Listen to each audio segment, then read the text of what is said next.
The first time I went to China, China proper, was in November 1972, just before the establishment of diplomatic relations.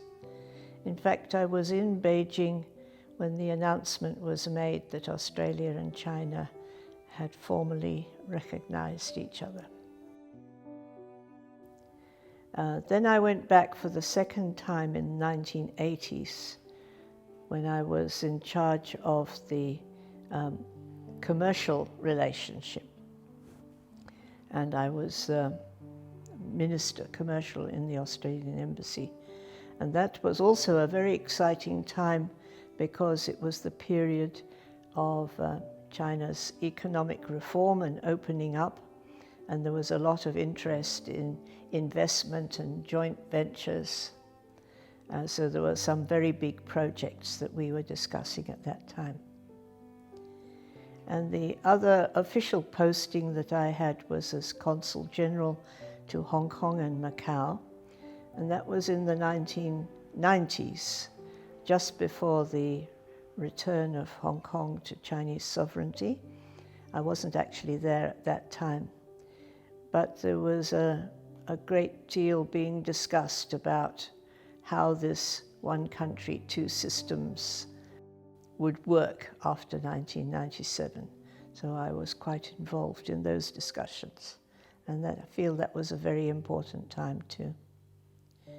But apart from those three postings, I would say the time that I enjoyed the most was not when I was working for the Australian government, but I was working for the International Wool Secretariat, which is a marketing organization funded by Australia, New Zealand, South Africa, and Uruguay at the time, and with the aim of working with Chinese manufacturers, designers, retailers, to produce high-quality woolen garments and yarn and textiles.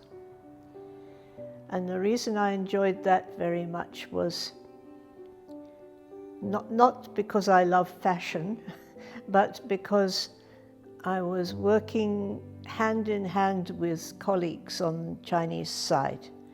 And we both had a common desire to do this work.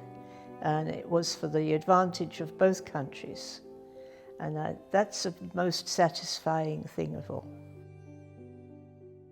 After I retired, that I've been able to go back to university, and I've done a little bit more work on my original interest, but I also took up a new idea, was influenced by, actually by my sister, who is also a scholar, and she was working on humor.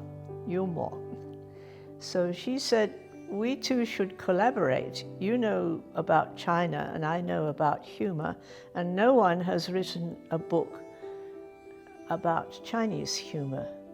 So the two of us spent several years working on this topic. I can remember those days 50 years ago very clearly. It doesn't feel like half a century. And then I realized how much has happened since then, and how many people have contributed to the journey. It's been an amazing journey, and I really congratulate the people of both countries, their warm-heartedness and their affection for each other, which I'm sure is growing all the time. And I'm sure that we can look forward to another half a century, another 50 years of growing friendship and understanding.